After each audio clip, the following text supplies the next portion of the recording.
മുസ്ലിയാക്കന്മാർക്ക് സങ്കടമായിരുന്നു ഇടക്കാലത്ത്. ഈ അടുത്ത കാലത്ത് പഴയ മാല മുതലൊക്കെ എടുത്തുപോയല്ലോ കരച്ചിൽ തന്നെ, പെരുഞ്ചാതി കരച്ചില്. മാല മുതൽ എടുത്തുപോയി, അതുകൊണ്ടാ പ്രശ്നം. അതുകൊണ്ട് അവര് സ്വപ്നം വരെ കണ്ടല്ലോ പുതിയ മാലയുടെ 9 മണിക്ക് ഇവിടെ അടുത്തുണ്ടെന്ന് പറഞ്ഞ ഒരു ബോർഡ് കേട്ടിരുന്നു. പുതിയൊരു മാലയുടെ കാലം, മൗലിദിന്റെ കാലത്ത് വരാൻ വേണ്ടിയിട്ട് മാനമുരുകി മുസ്ലിംമാർ പറഞ്ഞു. എന്തെല്ലാം പരിശ്രമങ്ങളാണ് അതിന്റെ തിരിച്ചുവരവിന് വേണ്ടി, അതിന്റെ മടങ്ങി വരവിന് വേണ്ടി മുസ്ലിംമാർ നടത്തിക്കൊണ്ടിരിക്കുന്നത്. ഞാൻ വെറുതെ പറയില്ല, ഏത് ഗ്രൂപ്പാണെങ്കിലും അവരുടെ സ്വപ്നം, അവരുടെ ആഗ്രഹം അവർ പറയുന്നത് കേട്ടോളൂ. പ്രിയപ്പെട്ട മുഅ്മിനീങ്ങളെ, പഴയ കാലത്ത് അങ്ങനെയാണ്. അത് മാലയാണ്, അത് മൗലിദാണ്. എന്റെ ഉമ്മമാരെ ഓർമ്മയില്ലേ? നല്ലൊരു കാലം നമുക്ക് കഴിഞ്ഞു പോയില്ലേ? ഇന്ന് നമുക്ക് അനുഭവങ്ങളില്ലേ? പ്രസവ വേദന എടുത്ത ഉമ്മമാര് മാല ചൊല്ലിയിട്ടല്ലേ അവരെ പ്രസവം, അവരുടെ പ്രസവം നടക്കുന്നത്. എന്ത് എത്ര സുന്ദരമായൊരു കാലമാണ് മാലയുടെ കാലം, മൗലിദിന്റെ കാലം. എന്റെ പ്രിയപ്പെട്ട മുഅ്മിനീങ്ങളെ, പഴയ കാലത്ത് നമ്മൾ ചിന്തിച്ചത് അങ്ങനെയാണ്. രോഗം വന്നാൽ ചികിത്സ അത് മാലയാണ്, അത് മൗലിദാണ്. എന്റെ ഉമ്മമാരെ നമുക്ക് ഓർമ്മയില്ലേ? നല്ലൊരു കാലം നമുക്ക് കഴിഞ്ഞു പോയില്ലേ? ഇന്നും നമുക്ക് അനുഭവങ്ങളില്ലേ? പ്രസവ വേദന എടുത്ത ഉമ്മമാര് മാല ചൊല്ലിയിട്ടല്ലേ അവരെ പ്രസവം, അവരുടെ പ്രസവം നടക്കുന്നത്. എന്ത് എത്ര സുന്ദരമായൊരു കാലമാണ് മാലയുടെ കാലം, മൗലിദിന്റെ കാലം. എത്ര സുന്ദരമായ കാലമാണ് മാലയുടെ കാലം, മൗലിദിന്റെ കാലം. എന്താ കാര്യം? അന്ന് നമ്മുടെ ഉമ്മമാര് പ്രസവവേദന എടുത്താല് അവരുടെ ചികിത്സ നബീസത്തിന്റെ മാലകളിലായിരുന്നു. സുന്ദരകാലം, അതായിരുന്നു സുന്ദരകാലം. സുബ്ഹാനല്ലാഹ്, കാലം പ്രസവമെടുത്ത് അപ്പൊ തന്നെ കുറി മുടിയും മൂനം വെള്ളാതന്നീന്ന് കുട്ടി വിറകലിൽ ശക്കില്ല എന്നോര് അതിനിടയ്ക്ക് പറയുന്ന പ്രസവിപ്പിക്കുക. അതെന്ത് സുന്ദരമായ കാലാണെന്ന് മുസ്ലിം മഹാദല്ലാഹ് കാത്തിരിച്ചിട്ട് പറയും. സമൂഹത്തിന്റെ ചിന്ത, ഈ സമൂഹത്തെ കുറിച്ചുള്ള ഇവരുടെ ചിന്ത, പ്രതീക്ഷ, എത്ര സുന്ദരമായ കാലാണ്. സത്യത്തിൽ അങ്ങനെ ഒരു കാലം ഉണ്ടായിരുന്നില്ലേ? ഉണ്ടായിരുന്നു. മാലയും മൗലിദും എഴുതിണ്ടാക്കിയിട്ട് മഹത്തുക്കളെ പുകഴ്ത്തുകയാണെന്നാണ് വെപ്പ്. മഹത്തുക്കളെ പുകഴ്ത്തുന്നു എന്ന് വെപ്പ്. എന്നാലോ ലോകത്തുള്ള മുഴുവൻ മഹാന്മാരെയും അപഹസിക്കാൻ വേണ്ടി എഴുതപ്പെട്ട മാലകൾ അതായിരുന്നില്ല ലോകത്തുണ്ടായിരുന്നത്. ലോകത്ത് മാലകളും മൗലിദുകളും എഴുതുന്നില്ല, ലോകത്തുള്ള മുഴുവൻ മഹത്തുക്കളെയും അപഹസിക്കാൻ. അതിനുവേണ്ടിയാണ് സത്യത്തിൽ മാലയും മൗലിദും എഴുതപ്പെട്ടത്. അതിന്റെ യാഥാർത്ഥ്യം എന്താന്ന് ഈ സമൂഹം തിരിച്ചറിഞ്ഞില്ല. നേരെ മറിച്ച് പുകഴ്ത്താൻ വേണ്ടിയാണ് എന്ന് പറഞ്ഞു വരത്തിയിട്ട് അത് പിന്നെ സമൂഹത്തിന്റെ മേൽ അടിച്ചേൽപ്പിച്ചു. സത്യത്തിലോ യഥാർത്ഥത്തിൽ അള്ളാഹുവിന്റെ മഹത്തുക്കളായ ഔലിയാക്കന്മാരെ അപകീർത്തിപ്പെടുത്താൻ വേണ്ടി എഴുതിയുണ്ടാക്കിയത്. ഡബിൾ കവറേജ് കൊടുക്കുക. നമ്മുടെ നാട്ടിലെ ഒരു കാലഘട്ടത്തിൽ വ്യത്യസ്ത മൊബൈൽ ഫോണുകൾ വന്നു. BSNL വന്നു, എയർടെൽ വന്നു, വോഡാഫോൺ വന്നു. അങ്ങനെ മാറി മാറി വന്നപ്പോ ഓരോരുത്തരും പറയാൻ തുടങ്ങി, ഞങ്ങൾക്ക് അവരെക്കാൾ റേഞ്ച് കൂടുതലാണ്. അവസാനം അന്ന് എസ്കോട്ടലിൽ ഒരു പരസ്യം തന്നെ 2 കൊട, ഒരു കാലിൽ 2 കൊട, ഡബിൾ കവറേജ്. ഈ നിലക്കാണ് പലപ്പോഴും ഇതിനു മുമ്പ് ഈ വോഡഫോൺ വരുന്നതിന് മുമ്പ്, എസ്കോട്ടൽ വരുന്നതിന് മുമ്പ്, എയർടെൽ വരുന്നതിന് മുമ്പ് മാല രചയിതാക്കൾ എഴുതി പിടിപ്പിച്ചത് അല്ലേ? ഖാദിരിയ തരീഖത്തുകാരൻ മുഹീദ്ദീൻ ശൈഖിനെ പറ്റി എഴുതുമെന്ന്. മുതലായ റമളാനിൽ 30 നാളിലും മുല കൂടിക്കും കാലം മുലരത്തോടാതോവർ. കാരണം വെച്ചാല് ഈ മാല ഇതുവരെ ഏതോ ഒരു കമ്പനിയാണ്, ഏതോ ഒരു ക്രിക്കറ്റ് കമ്പനിയുടെ അമ്പയറാണ്. കാരണം അവസാനം എന്തായാലും ഓവറിൽ നിൽക്കുള്ളൂ. അങ്ങനെ ഓവർ പറഞ്ഞെന്താ? മുതലായ റമളാനിൽ 30 നാളിലും മുല കൂടിക്കും കാലം മുലരത്തോടാതോവർ. അത് ഖാദിരിയ തരീഖത്തുകാരൻ പറയുമ്പോ ഇപ്പുറത്തെ റിഫായിയ തരീഖത്തുകാരൻ ഡബിൾ കവറേജ്. അവർക്ക് ഡബിൾ കവറേജ് കൊടുക്കുകയാണ്. അവിടെ പറയുന്നത് മുന്നം ഒരു കേലാൽ 40 നാളിലും മുല കൂടിക്കും കാലം മുലരത്തോടാതോവർ. മുഹീദ്ദീൻ ശൈഖ് 30 ദിവസമാണെങ്കിൽ നമ്മുടെ ശൈഖ് സ്പെഷ്യൽ ഓർഡർ വാങ്ങി 40 ദിവസം. കാരണം ആ സാധു ചിന്തിച്ചപ്പോ റമദാൻ എങ്ങനെ വന്നാലും 30 ഉണ്ടാവും. അതിന് പറഞ്ഞിട്ടുണ്ട് 31ാമത്തെ റമദാൻ ഇല്ല. അപ്പൊ എന്ത് ചെയ്യും? അപ്പൊ സ്പെഷ്യൽ ഓർഡർ വാങ്ങുക. മറ്റേ ശൈഖിനേക്കാൾ വലിയ ശൈഖ് നമ്മുടെ ശൈഖാന്ന് വരുത്താൻ 40 ദിവസം നമ്മുടെ ശൈഖ് പ്രത്യേക സ്പെഷ്യൽ ഓർഡർ വാങ്ങി അദ്ദേഹം നോമ്പ് നോറ്റിട്ട് മുല കുടിക്കുന്ന പ്രായത്തിൽ തന്നെ ഇങ്ങനെ ഓരോ കാര്യത്തിലും ഒരു ശൈഖിനെ പറ്റി പറയുന്നത് ഖാദിരിയ തരീഖത്തുകാരൻ പറയാ 4 കിതാബയും മറ്റുള്ള സൂഫയും നായന്നാരുളാലേ ഓതി ഉണർന്നോവർ. നമ്മുടെ ശൈഖ് അഥവാ മുഹീദ്ദീൻ ശൈഖ് 4 കിതാബും മറ്റുള്ള സൂഫകളും നായന്നാരുളാലേ ഓതി ഉണർന്നോവർ.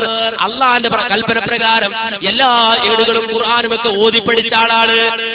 പഠിച്ച ആളാണ് നമ്മുടെ ശൈഖ് എന്ന് പറയുമ്പോ ദിഫാഇ തരീഖത്തുകാരൻ തങ്ങളുടെ ശൈഖിന് ഡബിൾ കവറേജ് മാലയിലൂടെ കൊടുക്കുകയാണ്. അവിടെ പറയും ഓതും ഫുർഖാൻ ബൂറിഞ്ചിൽ തൗറാത്തും ഓതാതറിഞ്ഞി ഞാനെന്ന് പറഞ്ഞോവർ. ഓ മുഹീദ്ദീൻ ശൈഖ് അതേ ഖുർആനും മറ്റുള്ള ഏടുകളൊക്കെ ഓതി പഠിച്ച ആളാണെങ്കിൽ നമ്മുടെ ശൈഖോ ഓതാതെ തന്നെ ഇതൊക്കെ പഠിച്ചിട്ടുണ്ട്. മുഹീദ്ദീൻ ശൈഖ് ഓതി പഠിച്ചല്ലേ, നമ്മുടെ ശൈഖ് ഓതാതെ തന്നെ ഇത് പഠിച്ചിട്ടുണ്ട്. അപ്പൊ ഖാദിരിയ തരീഖത്തുകാരെ പറയാണ് കണ്ണിൽ കാണാത്തതും കൽബകത്തുള്ളതും കൺകൊണ്ട് കണ്ട പോൽ കാട്ടിപ്പറഞ്ഞോവർ. നമ്മുടെ ശൈഖ് കണ്ണിൽ കാണാത്തത് കൽബകത്തുള്ളത് ഇതെല്ലാം കണ്ണുകൊണ്ട് കണ്ടതുപോലെ കാട്ടിപ്പറയുന്ന ആളാണ്. എല്ലാ കാര്യങ്ങളും അറിയാവുന്ന ആളാണ്. കണ്ണിൽ കാണാത്ത അതേ ഗൈബിയായ കാര്യങ്ങൾ പറയുന്ന ആളാണ്. കൽബിലുള്ള കാര്യങ്ങൾ പറയുന്ന ആളാണ്.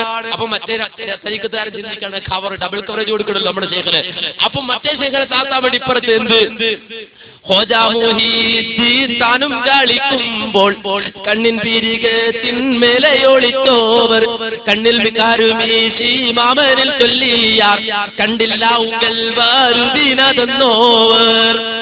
മഹത്തുക്കളെ പോഴ്ത്തടേ ഹോജ മൊയ്തീനും ഞാനിവിടെ കാറ്റ് കളിക്കാൻ പോയി. സുബ്ഹാനല്ലാഹ്. നമ്മുടെ നാട്ടിൽ പോകുന്ന ഒരു എക്സാമ്പിൾ, ഒരു ഉദാഹരണത്തിലേക്ക് നമ്മുടെ അമ്പലക്കടവ് ഫൈസിയും പിന്നെ റഹ്മത്തുള്ളാഹി ഖാസിമും ഇങ്ങനെ ഒളിച്ചോട്ടെ കളിക്കാൻ പോയി. നാളെ ഉള്ളാട്ടങ്ങളും കാന്തപുരം മുസ്ലിം ഇവിടെ സാറ്റ് കളിക്കാൻ പോയി പറഞ്ഞാൽ ഈ നമ്മൾ പറയോ ഇത് മാലിൽ ഞാനും കളിക്കുമ്പോൾ കുട്ടികളല്ലേ ഇവര് കളിക്കാൻ രണ്ട് കയറി ഒളിച്ചെവിടെ വേറെ എവിടെയല്ല കണ്ണിൻ പിരികത്തിന്മേലയൊളിച്ചോവർ. എന്ത് ബടായ മുഹീദ്ദീൻ ശൈഖിനൊന്ന് ആലോചിച്ചു. കണ്ണിന്റെ പിരികത്ത് കയറി ഒളിച്ചൊരു കടിന്റെ അത്ര ഇരിക്കോ കണ്ണിന്റെ പിരികത്ത്? ഇനി അതിനെ തന്നെ അറിയൂലേ.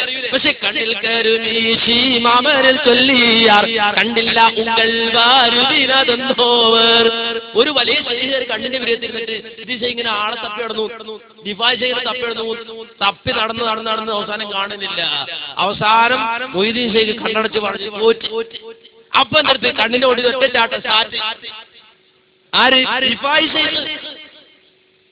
ഇത് ഞാൻ പറഞ്ഞാണോ? അല്ലല്ലോ. എന്നിട്ട് അത് മഹാന്മാരെ പുകഴ്ത്താൻ വേണ്ടിയാണ് എന്ന് വരുത്തി തീർക്കുക. എല്ലാ ജാതി.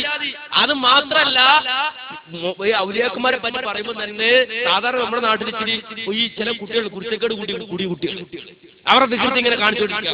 ആ ജാതി പ്രകൃതിയായിരിക്കും ഔലിയാക്കന്മാരെ പറ്റി പറയാം. ഔലിയാക്കന്മാർ വിനയമുള്ളവരാണെന്ന് ഖുർആൻ. അവർ റബ്ബിനെ ഭയപ്പെടുന്നവരും തഖ്വയുള്ളവരുമാണ് ഖുർആൻ. അലാ ഇന്ന ഔലിയാ അല്ലാഹ് ലാ ഖൗഫുൻ അലൈഹിം വലാ ഹും യഹ്സനൂൻ അല്ലദീന ആമനൂ വകാനൂ യത്തഖൂൻ. അലാ അറിയണം, മനസ്സിലാക്കണം. ഇന്ന ഔലിയാ അല്ലാഹ് നിശ്ചയമായും അല്ലാഹുവിന്റെ ഔലിയാക്കൾ ലാ ഖൗഫുൻ അലൈഹിം വലാ ഹും യഹ്സനൂൻ അവർക്ക് ഭയാശങ്കകളില്ല, അതുപോലെ തന്നെ അവർ ഭയപ്പെടേണ്ടതില്ല. ആരാണ് ഔലിയാക്കൾ എന്ന് പറഞ്ഞാൽ അല്ലദീന ആമനൂ വകാനൂ യത്തഖൂൻ ഈമാനുള്ളവരാണ്, തഖ്വയോടെ ജീവിക്കുന്നവരാണ് അല്ലാഹുവിന്റെ ഔലിയാക്കൾ എന്ന് ഖുർആൻ പറയാം. എന്നാൽ മാലയിലൂടെ ഔലിയാക്കന്മാരെ പഠിച്ചാലോ? ഔലിയാക്കന്മാരെ പഠിച്ചാൽ നേരെ തിരിവാണ്. എല്ലായിടത്തും തർക്കുത്തരം, എല്ലായിടത്തും ബഹളം. അങ്ങനെ ആകെ തർക്കവും ബഹളവും നടത്തുന്ന പ്രതീകമാണ് ഔലിയാക്കന്മാർ. ദിഫാഇ ശൈഖിനെ തന്നെ പറയുമ്പോൾ അദ്ദേഹത്തെ പറ്റി പറയുമ്പോൾ തന്നെ അദ്ദേഹം ഗർഭാശയത്തിൽ വെച്ചതിന് ഗർഭാശയത്തിൽ വെച്ച സമരം അടിമ ദുനിയാവിൽ ഇറങ്ങുവാനായിട്ട് അള്ളാന്റെ ഏകല് കേട്ടോരെ മുസിന്തോവർ സ്വർഗമേനിക്കും ഞാൻ വയ്യാൽ തുടർന്നോർക്കും സുഖത്തോടെ തന്നാൽ ഇറങ്ങാം ഞാനെന്നോവർ. ഉമ്മാന്റെ ഗർഭാശയത്തിൽ 10 മാസം പൂർത്തിയായി കഴിഞ്ഞാൽ തന്നെയും പുറത്തേക്ക് വരണം. 10 മാസം 10ാമത്തെ മാസം കിടന്ന പുറത്തേക്ക് വരണം. വരുന്നില്ല. അവിടെ തന്നെ കുത്തിയിരിപ്പ് സത്യാഗ്രഹം.